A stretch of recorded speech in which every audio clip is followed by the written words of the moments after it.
అయ్యా రేవంత్ రెడ్డి గారు, మీరు నిరుద్యోగులకు ఉద్యోగాలు ఇస్తామని చెప్పేసి ఏటా 2 లక్షల ఉద్యోగాలను మేము జాబ్ కాలం ద్వారా ప్రకటించి సాధ్యమైనన్ని మేము త్వరలో ఉద్యోగ భర్తీ చేస్తామని చెప్పేసి మీరు అధికారంలోకి రావడం జరిగింది. అధికారంలోకి వచ్చి 2 సంవత్సరాలు దాటినా కూడా ఇప్పటి వరకు ఎక్కడేసిన బొమ్మలు అక్కడే ఉండదు. నిరుద్యోగుల యొక్క అవస్థలు నానా రీతిగా అనేక ఇబ్బందులతో ఉన్నాయి. ఈరోజు అందరూ కూడా లైబ్రరీలో చదువుకుంటున్నప్పటికీ కూడా ఏ ఒక్క నోటిఫికేషన్ రాక వాళ్ళు అనేక అవస్థలు పడుతున్న పరిస్థితి మనకు కనుగొనబడుతుంది. డిఎస్సి ఏమని అడుగుతూ ఉన్నారు, గ్రూప్ 1 ఏమని అడుగుతూ ఉన్నారు, గ్రూప్ 2 ఏమని అడుగుతూ ఉన్నారు, ఎస్ఐపిసి కానిస్టేబుల్ జాబ్ ఏమని అడుగుతూ ఉన్నారు, ఎక్సైజ్ పోస్టులు ఏమని చెప్పేసి అడుగుతూ ఉన్నారు.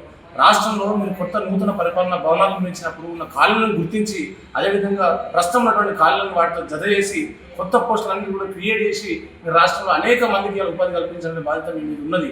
అయినప్పటికీ కూడా మీరు ఉద్యోగాలు లేక విద్యార్థి నాయకులందరినీ కూడా నిరుద్యోగ సెక్రటరీ ముట్టడిని భగ్నం చేసే కుటుంబంలో భాగంగా మీరు ముందస్తుగా అరెస్ట్ చేయడం జరిగింది. ఎందుకు ఈ అరెస్టులు, ఎందుకు ఈ అక్రమ అరెస్టులు? ప్రజాస్వామిక పాలన మీరు మాట్లాడుతున్నారు కదా, మీ 7వ హామీ ఎక్కడ పోయిందని చెప్పేసి ఈ సందర్భంగా మేము ప్రశ్నిస్తా ఉన్నాం. మీరు విద్యార్థుల పట్ల అదే నిరుద్యోగుల పట్ల చిత్తశుద్ధి లేకపోతే గత ప్రభుత్వంకి ఏదైతే జరిగిందో అదే క్రమంలో మిమ్మల్ని ఇప్పుడు రాబోయే స్థానిక సంస్థల్లో మేము ఓడిస్తామని చెప్పేసి మీ ప్రభుత్వాన్ని కూడా పొందగలుగుతామని చెప్పేసి ఈ సందర్భంగా హెచ్చరిక జారీ చేస్తాము.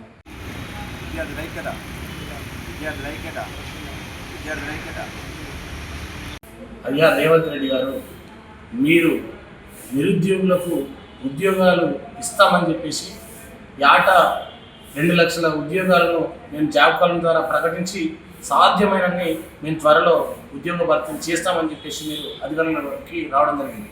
అధికారంలోకి వచ్చి 2 సంవత్సరాలు దాటినా కూడా ఇప్పటి వరకు ఎక్కడేసిన బొమ్మలు అక్కడే ఉండదు.